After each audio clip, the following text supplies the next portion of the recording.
Asamblea Komunale Suarekës në shkurt të vitit 2012 kishte dhënë pëlqimin për të zhvilluar tenderin për dhënien në shfrytëzim të hapësirave publike përgjatë rrugës Brigada 123 për vendosjen e tabelave dhe panove reklamues.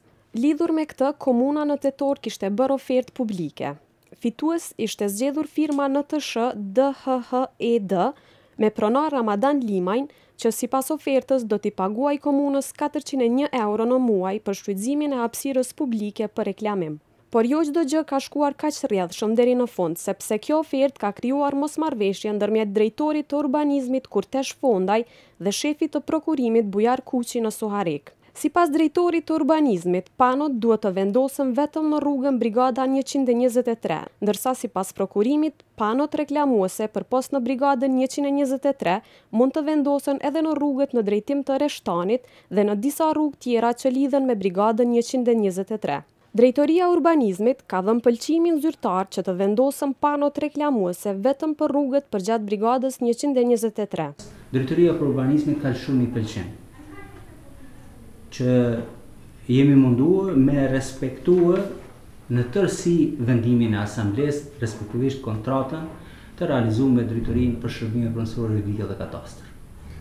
Me vendim të asamblesë, por edhe me kontratë, thuhet se jipet në shfrytëzim hapësira publike përgjatë rrugës Brigada 123,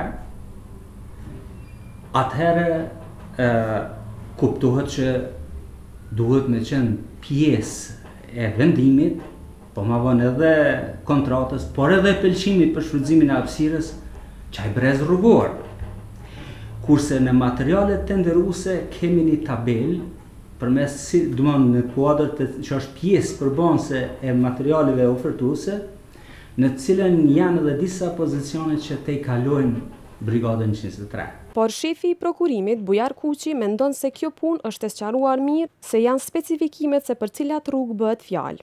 Organi kompetent, domethënë ka lidh kontratë me operatorin ekonomik, po gjatë zbatimit jemi të informuar domethënë që gjatë zbatimit në terren është krijuar një konfuzitet se a bëhet fjalë vetëm për rrugën Brigada 123 apo janë edhe rrugë tjera. Unë për si zyre e prokurimit mendoj që kjo punë është e sqaruar e mirë për shkak se janë specifikimet teknike se për cilat rrugë bëhet fjalë, pavarësisht domethënë emrit i cili është në ofertë. Mendoj që shumë shpejt do ta kemi interpretimin edhe sqarimin ligjor prej organit komunës dhe do të veprohet konform atij sqarimi ligjor. Në vendimin e Asamblesë Komunale të Suarekës, ku jepet pëlqimi për të zhvilluar tenderimin për dhënien në shfrytëzim afatshkurtër deri në 10 vjet, përmendëm vetëm hapësirat publike përgjatë rrugës Brigada 123 në Suarek, njëjtë sikur në pëlqimin e drejtorisë së urbanizmit. Po sipas mendimit tem ka tejkalim për sa i përket vendimit të asamblesë.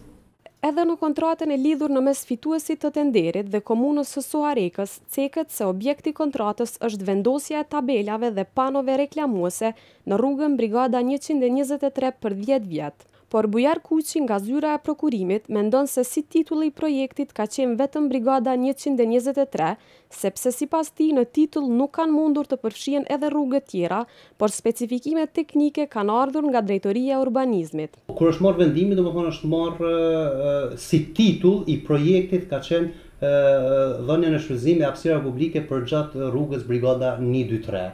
Mirë po specifikimet teknike kanë ardhur nga drejtoria e urbanizmit, e cila ka paraqo vendosjen e këtyre panove edhe në disa rrugë ndihmëse të cilat janë që lidhen me rrugën Brigada 123.